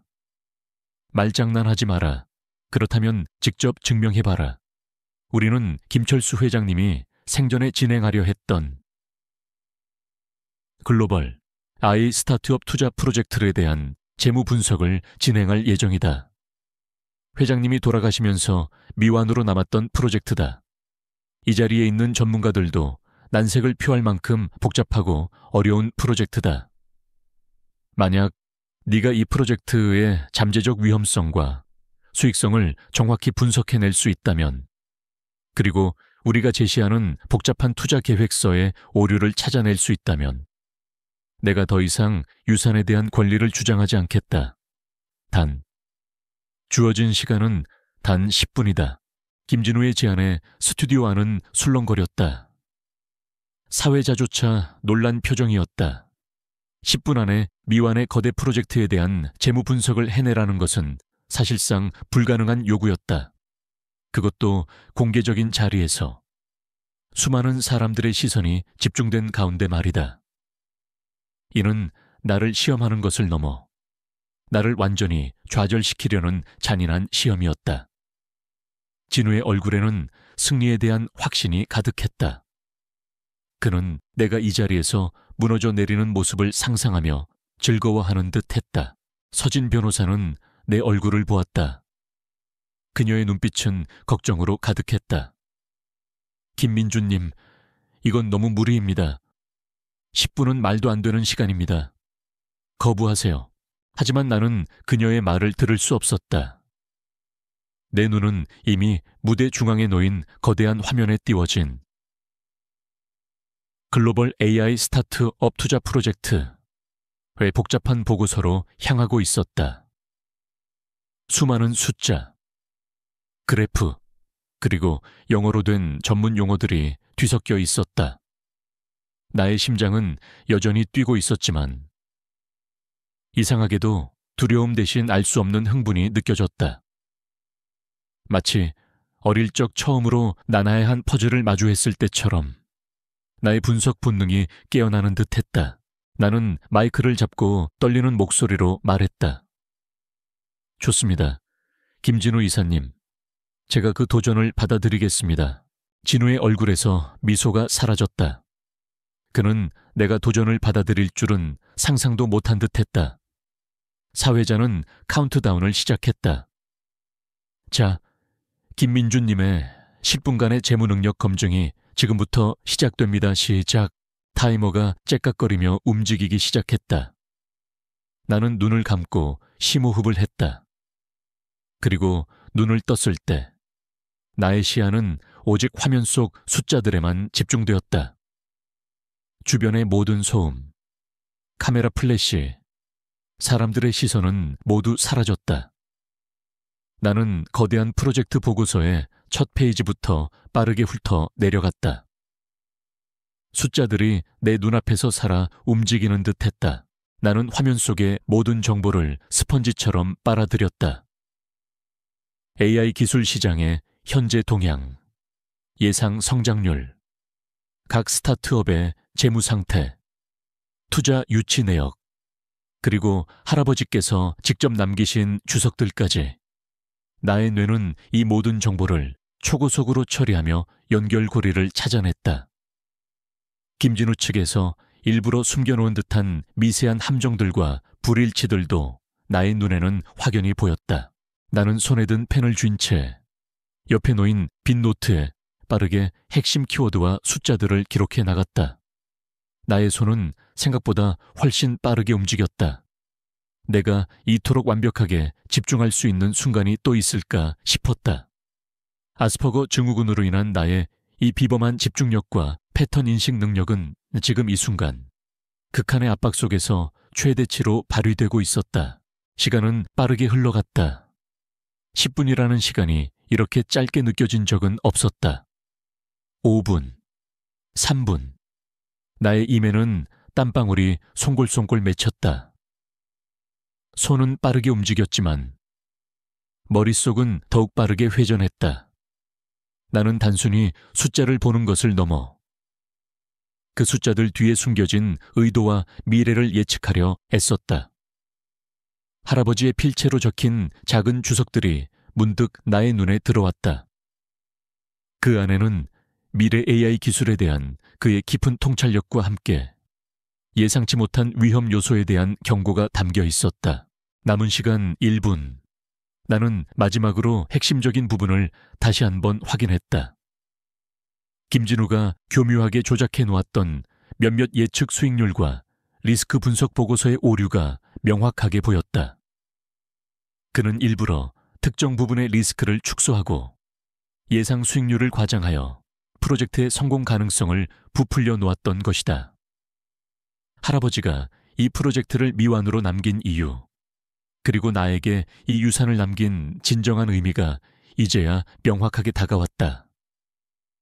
할아버지는 내가 이 복잡한 퍼즐을 풀어내고 숨겨진 진실을 밝혀내기를 바라셨던 것이다.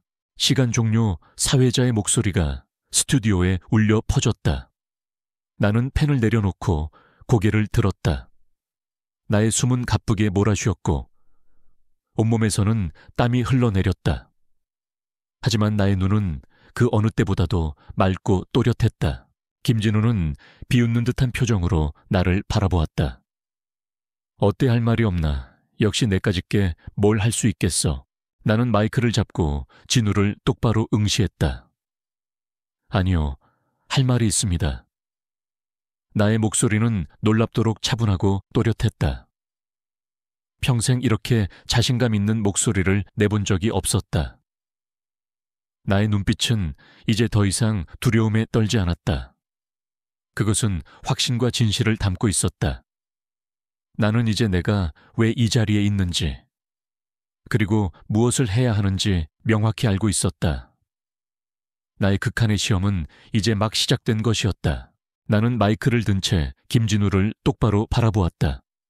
스튜디오의 모든 시선이 내게 집중되어 있었다. 숨막히는 침묵 속에서 나의 목소리가 울려 퍼졌다. 더 이상 떨리지 않는 확신에 찬 목소리였다. 제가 분석한 결과 글로벌 AI 스타트업 투자 프로젝트는 김철수 할아버지의 탁월한 안목을 보여주는 동시에 김진우 이사님의 치밀한 계획이 숨겨져 있음을 알 수 있었습니다. 나는 화면을 가리키며 말했다. 이 보고서에는 AI 기술 시장의 미래 성장 가능성이 과장되어 있습니다. 특히 퓨처랩스라는 스타트업의 예상 수익률은 터무니없이 높게 책정되어 있습니다. 당시 퓨처랩스의 기술력은 초기 단계였고 시장 내 경쟁도 심화되던 시기였습니다. 그런데도 보고서는 마치 이 회사가 단시간 내에 혁신적인 기술을 상용화할 것처럼 포장했습니다. 김진우의 얼굴이 굳어졌다. 그의 변호사는 당황한 듯 그를 바라보았다. 나는 멈추지 않았다. 디오, 큰 문제는 이 보고서에서 간과된 핵심적인 위험 요소가 있다는 것입니다. 나는 다음 페이지로 넘어가며 말했다. 바로 알파고 바이러스보의 존재입니다. 2년 전 전 세계 AI 연구 커뮤니티를 공포에 떨게 했던 AI 시스템을 마비시키는 치명적인 바이러스입니다. 당시 퓨처랩스를 포함한 많은 AI 스타트업들이 이 바이러스로 인해 막대한 피해를 입었습니다.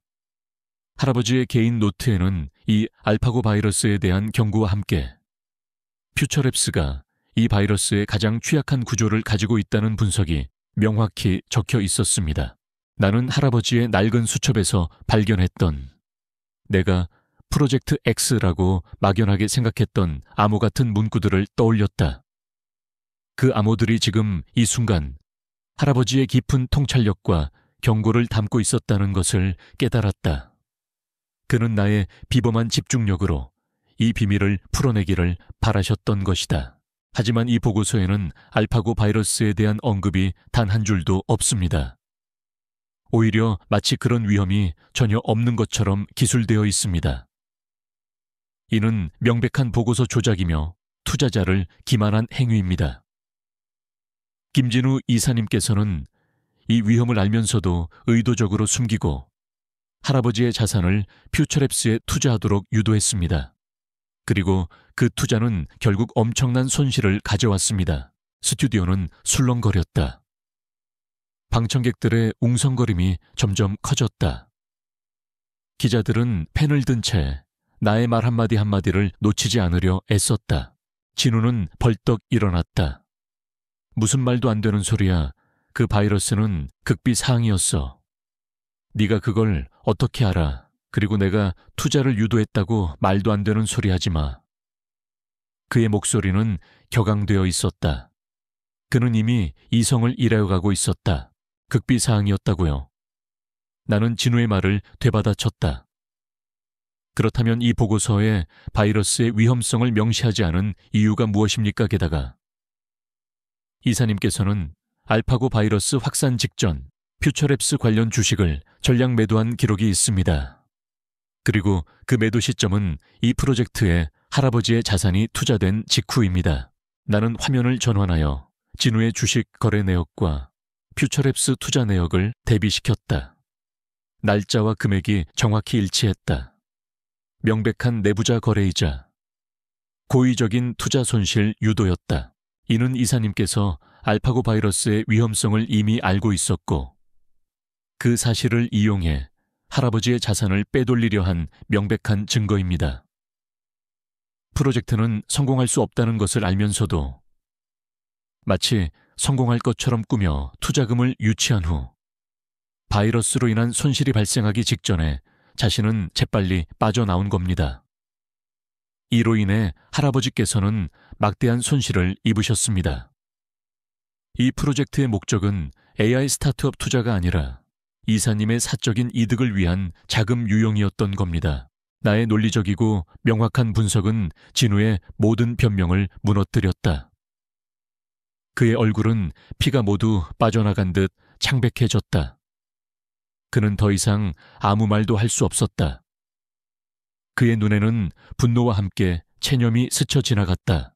사회자는 당황한 표정으로 진우를 바라보았다. 김진우 이사님, 김민주님의 주장에 대해 해명해 주십시오. 진우는 마이크를 움켜쥐고 벌벌 떨었다. 저건 전부 음모야. 저 자식이 나를 모함하는 거야. 저 촌뜨기가 무슨 수로 그런 걸 알아낸단 말이야. 그는 발악하듯 소리쳤지만 그의 목소리에는 이미 힘이 없었다.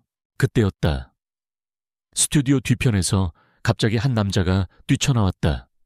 그는 진우의 측근으로 방송국에 심어놓았던 사람이었다. 그는 손에 종이 뭉치를 들고 나를 향해 달려들었다. 저 자식 거짓말쟁이야. 저 자식 원래 정신병자라고 어릴 때부터 정신 이상 증세가 있었던 애라고. 그는 내가 아스퍼거 증후군을 알았다는 진단서를 흔들며 소리쳤다. 그 남자는 나를 모욕하고 나의 주장을 무너뜨리려 했다. 스튜디오는 아수라장이 되었다.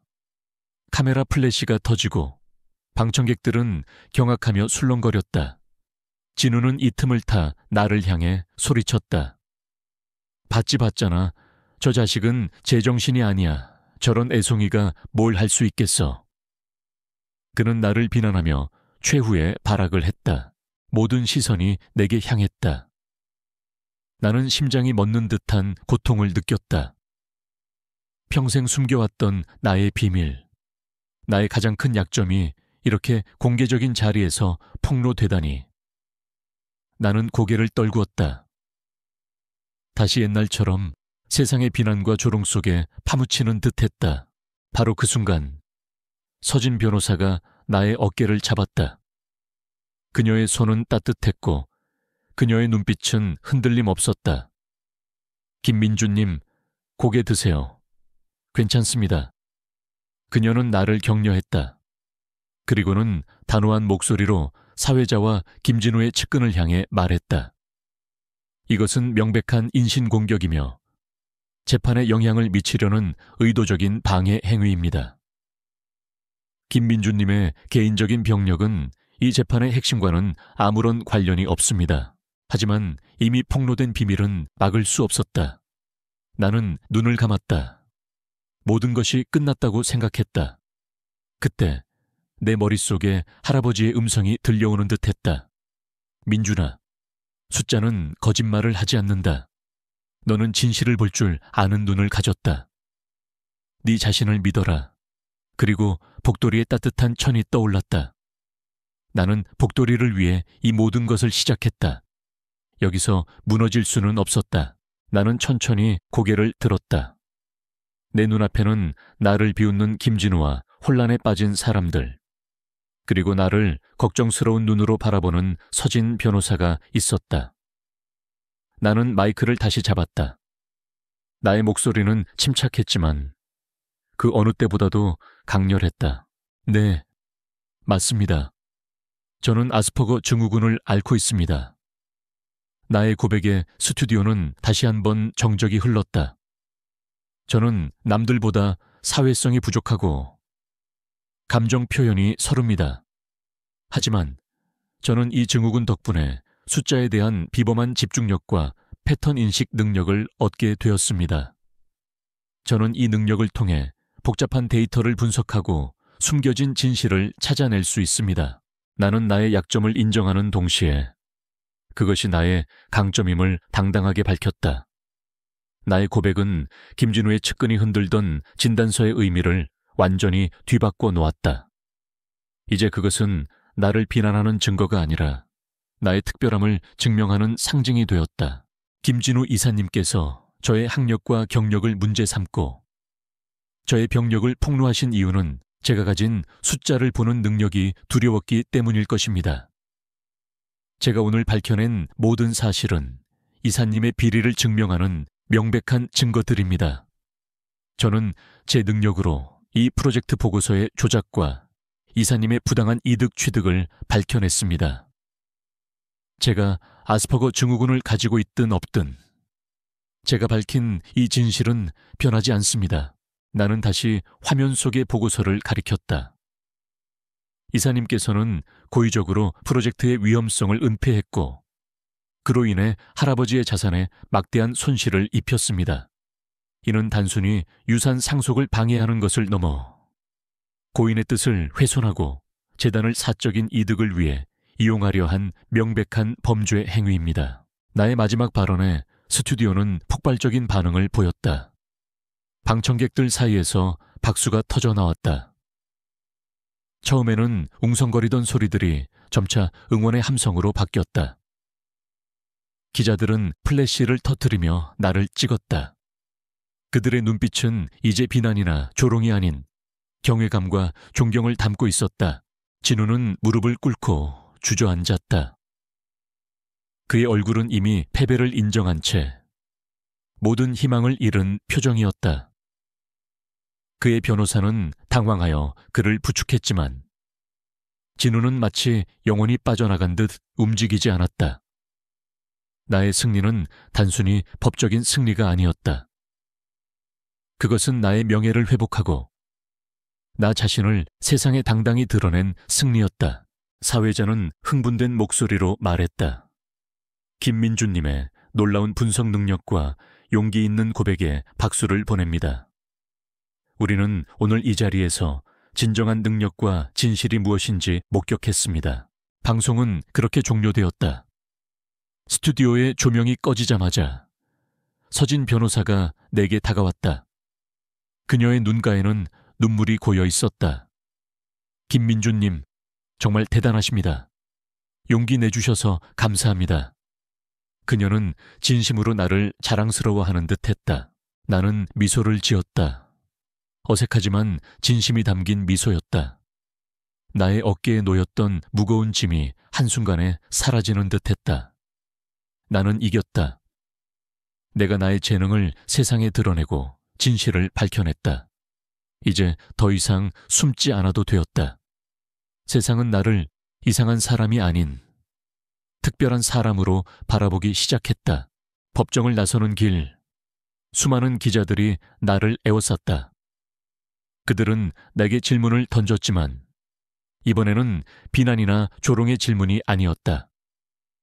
김민주님, 오늘 공개적으로 아스퍼거 증후군을 밝히신 것에 대해 한 말씀 부탁드립니다.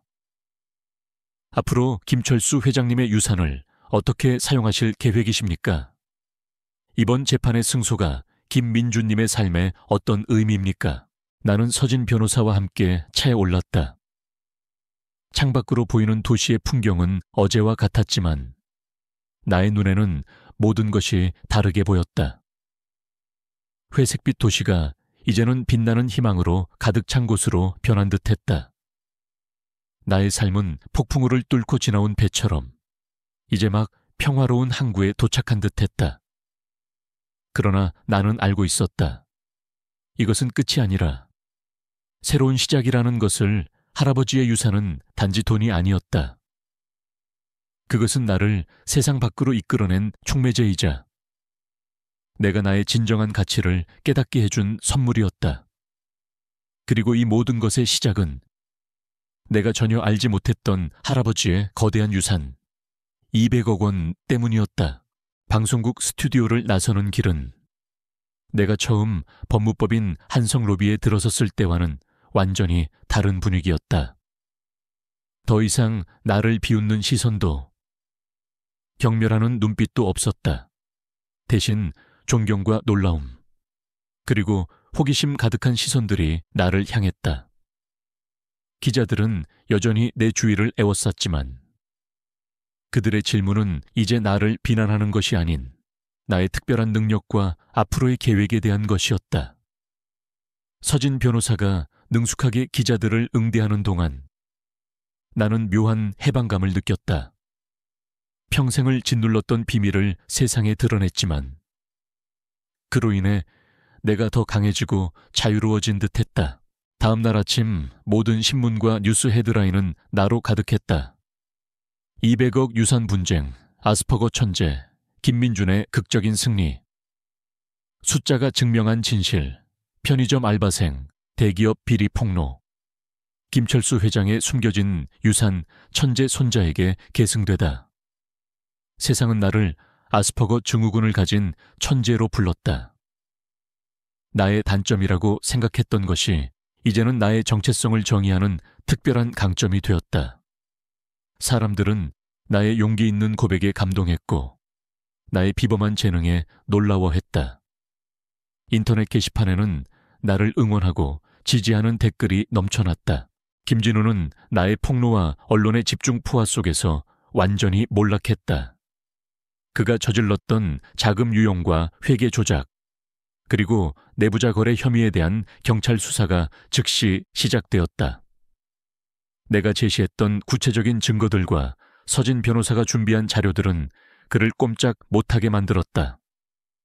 김진우는 모든 공직에서 해임되었고 그의 회사 역시 투자자들로부터 외면당하며 파산 위기에 처했다. 그가 자랑하던 명성과 부는 한순간에 물거품처럼 사라졌다.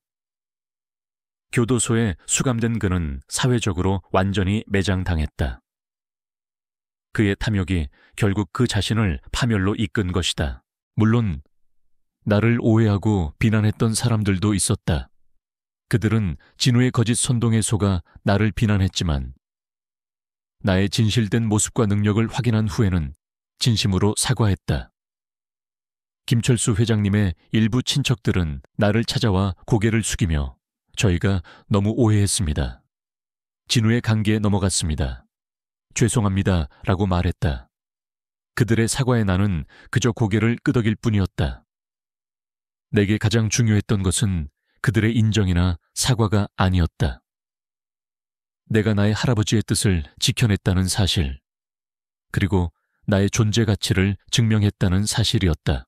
나는 곧바로 200억 원의 유산을 상속받는 절차를 시작했다. 서진 변호사가 모든 법률적인 절차를 대행해 주었다.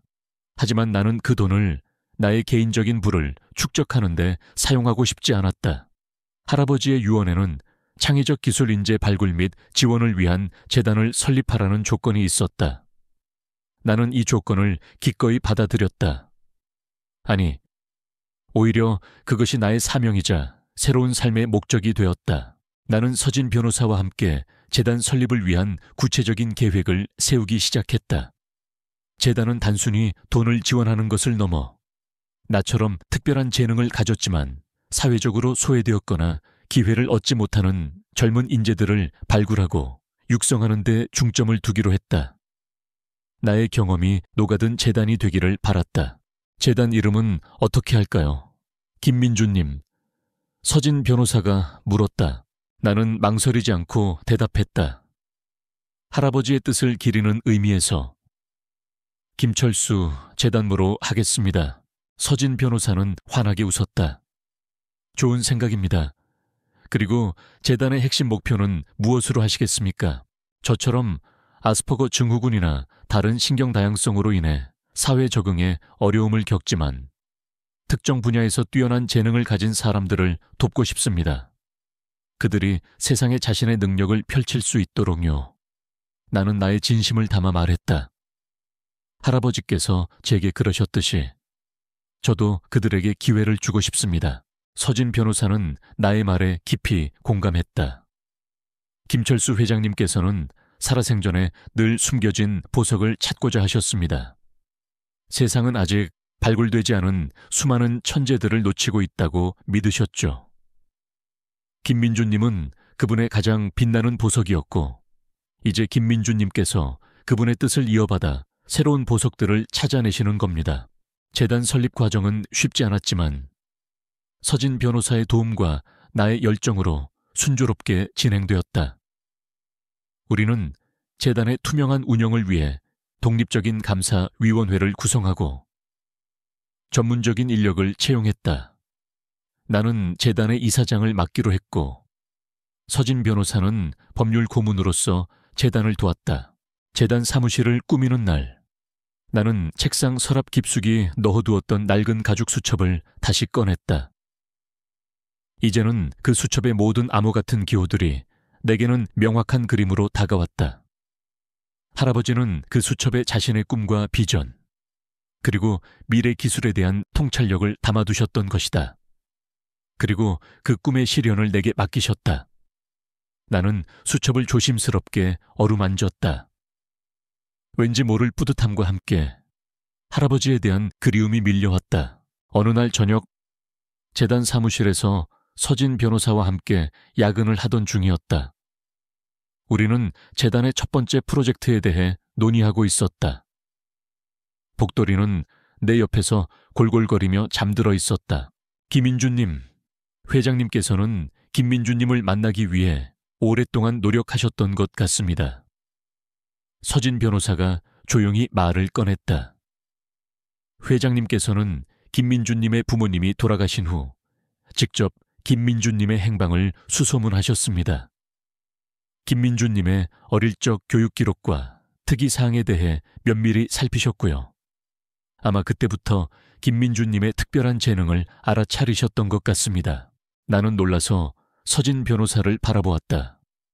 정말요, 제가 아스퍼거 증후군이라는 것도 알고 계셨다고요. 네, 그리고 그것을 결코 단점이라고 생각하지 않으셨습니다. 오히려 세상이 아직 이해하지 못하는 특별한 능력이라고 보셨죠. 회장님은 김민주님이 스스로 그 능력을 깨닫고 세상에 나올 수 있도록 이번 유산을 일종의 시험으로 남기셨던 것 같습니다. 김민주님이 혹독한 시련 속에서 자신의 진정한 가치를 발견하기를 바라셨던 거죠. 할아버지의 깊은 뜻을 알게 되자 나는 코끝이 시큰해졌다. 평생 나를 이해하지 못했던 세상 속에서 나의 존재를 인정하고 나의 재능을 믿어준 사람이 바로 나의 할아버지였다는 사실에 가슴이 먹먹해졌다.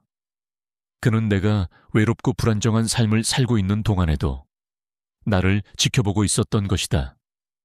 이 모든 것이 나를 위한 할아버지의 거대한 계획이었던 셈이다. 그래서 할아버지께서는 이 유산을 제게 맡기셨던 거군요. 돈만 물려주는 것이 아니라 제 삶의 목적을 찾아주신 거였어요. 나는 나지막이 말했다. 서진 변호사는 고개를 끄덕였다. 정확합니다. 김민주님은 이제 단순히 200억 원의 상속자가 아닙니다. 김철수 회장님의 유지를 이어받아 세상에 선한 영향력을 펼칠 책임감을 가진 리더입니다. 그리고 김민주님은 그럴 능력이 충분합니다. 그녀의 말에 나는 비로소 진정한 평화를 느꼈다. 어둠 속에서 헤매던 나의 삶은 이제 분명한 방향을 찾았다. 더 이상 혼자가 아니었다. 나를 믿어주는 서진 변호사가 있었고 나의 유일한 가족인 복돌이가 있었다. 그리고 무엇보다 세상에 숨겨진 보석들을 찾아내겠다는 할아버지의 원대한 꿈이 있었다. 나는 창밖을 내다보았다. 도시의 밤은 여전히 화려했지만 이제는 그 화려함 속에서 나의 존재감을 느낄 수 있었다. 나는 더 이상 숨지 않았다. 나의 재능은 나를 세상과 연결하는 다리가 되었고, 나의 경험은 다른 이들에게 희망을 줄 수 있는 힘이 되었다. 이제 나의 삶은 진정한 의미를 찾았다. 200억 원이라는 돈은 더 이상 나를 옥죄는 거대한 숫자가 아니었다. 그것은 할아버지의 사랑과 믿음, 그리고 내가 세상에 선한 영향력을 펼칠 수 있는 도구였다. 나는 김철수 회장님의 뜻을 이어받아 김철수 재단을 통해 이 세상의 작은 변화를 만들어 나갈 것이다. 어둠 속에서 빛을 찾지 못하는 이들에게 나는 그 빛을 찾아주는 사람이 될 것이다. 이 모든 것은 내가 알지 못했던 할아버지의 유산, 200억 원과 함께 시작되었다. 나의 새로운 평화는 그렇게 찾아왔다. 수년의 시간이 흘렀다. 김철수 재단은 이제 한국을 넘어 아시아 전역에서 혁신적인 기술 인재들을 발굴하고 지원하는 성구적인 기관으로 자리매김했다. 나는 더 이상 조용하고 소극적인 편의점 알바생 김민준이 아니었다. 재단의 이사장으로서 나는 수많은 사람들과 소통하고 복잡한 프로젝트를 지휘하며 때로는 대중 앞에서 연설도 해야 했다. 처음에는 낯설고 두려웠던 모든 것들이 이제는 나의 일상이 되었다. 나의 변화는 외적인 모습뿐만이 아니었다. 아스퍼거 증후군으로 인해 겪었던 사회적 어려움은 여전히 존재했지만 나는 그것을 극복하는 방법을 배웠다. 서진 변호사는 나의 곁에서 든든한 조언자이자 파트너가 되어주었다. 그녀는 내가 사람들과 소통하는 방식, 감정을 표현하는 방법, 그리고 대중 앞에서 자신감을 갖는 법을 인내심 있게 가르쳐 주었다. 우리는 업무적인 관계를 넘어 서로에게 없어서는 안 될 소중한 동반자가 되었다. 그녀의 날카로운 통찰력과 따뜻한 공감 능력은 재단을 이끌어가는데 큰 힘이 되었다. 복돌이는 여전히 나의 가장 소중한 가족이었다. 이제는 통통하게 살이 오르고 윤기 나는 털을 가진 건강한 고양이가 되어 나의 사무실과 집을 오가며 내게 변함없는 위안과 행복을 주었다. 바쁜 일정 속에서도 복돌이와 함께하는 시간은 내게 가장 큰 휴식이었다. 복돌이의 부드러운 털을 쓰다듬고 있으면 모든 긴장과 불안이 사라지는 듯했다. 재단은 수많은 김민준들을 발굴해냈다. 우리는 나처럼 숫자에 대한 천재적인 재능을 가졌지만 사회성이 부족한 청년에게 투자하여 그가 복잡한 금융 시스템의 오류를 찾아내 기업의 부정부패를 막는 데 기여하도록 도왔다. 음악에 대한 절대음감을 가졌지만 가난 때문에 재능을 펼치지 못하던 아이에게는 최고의 음악 교육을 지원하여 그가 세계적인 작곡가로 성장하는 것을 도왔다. 기술적인 천재성을 가졌지만 사람들과의 소통에 어려움을 겪던 개발자에게는 사회성 훈련과 심리 상담을 병행하며 그가 자신의 재능을 세상에 공유할 수 있도록 도왔다. 나는 그들을 보며 나 자신의 과거를 돌아보았다. 사회의 편견과 무관심 속에서 묻힐 뻔했던 나의 재능이 할아버지의 유산 덕분에 빛을 보게 된 것처럼 재단을 통해 다른 이들의 숨겨진 재능이 세상에 드러나는 것을 보는 것은 이루 말할 수 없는 기쁨이었다. 나는 그들에게 단순히 돈을 주는 것이 아니었다. 그들에게 기회를 주고 희망을 심어주고 자신감을 불어넣어 주었다. 마치 할아버지께서 나에게 그러셨듯이 어느 날 나는 재단의 새로운 프로젝트 발표회에서 연설을 하게 되었다. 나는 연단에 서서 수많은 사람들 앞에서 나의 이야기를 시작했다. 저는 한때 사회의 변두리에 숨어 살던 사람이었습니다. 저의 특별한 재능은 오히려 저를 세상으로부터 고립시키는 벽이었습니다. 사람들은 저를 이해하지 못했고 저는 저 자신조차 믿지 못했습니다. 그러나 어느 날 제가 알지 못했던 할아버지의 유산 200억 원이 제게 찾아왔습니다. 그 돈은 단순히 거대한 액수가 아니었습니다. 그것은 저를 세상 밖으로 이끌어낸 촉매제였고, 제가 저 자신의 진정한 가치를 깨닫게 해준 소중한 선물이었습니다. 나는 잠시 숨을 고르고 계속해서 말했다. 그리고 저는 깨달았습니다. 할아버지께서 제게 남기신 진정한 유산은 돈이 아니라는 것을요. 그것은 바로 기회였습니다. 제가 저의 재능을 세상에 펼칠 기회, 그리고 저와 같은 숨겨진 인재들에게 기회를 줄 수 있는 사명이었습니다. 청중은 나의 이야기에 귀 기울였다. 나는 더 이상 나의 아스퍼거 증후군을 숨기지 않았다. 오히려 그것이 내가 이 자리에 설 수 있게 해준 특별한 능력임을 당당하게 밝혔다. 나의 연설은 사람들에게 깊은 울림을 주었다. 연설이 끝나자 우레와 같은 박수갈채가 쏟아졌다. 나는 미소를 지었다. 이제는 어색함이 아닌 진정한 기쁨과 감사함이 담긴 미소였다. 나는 서진 변호사와 눈을 마주쳤다. 그녀는 따뜻한 미소로 나를 바라보며 고개를 끄덕였다. 우리의 눈빛 속에는 지난 세월 동안 함께 쌓아온 신뢰와 우정, 그리고 앞으로 함께 만들어갈 미래에 대한 기대감이 담겨 있었다. 발표회가 끝나고 우리는 재단에서 지원하는 새로운 연구센터의 개관식에 참석했다. 김철수 미래기술연구센터라는 이름이 새겨진 거대한 건물 앞에는 수많은 사람들이 모여 있었다. 나는 센터의 상징인 대형 스크린 앞에 섰다. 스크린에는 할아버지의 젊은 시절 사진과 함께 그의 생전 철학이 담긴 문구가 빛나고 있었다. 숨겨진 재능은 결코 사라지지 않는다.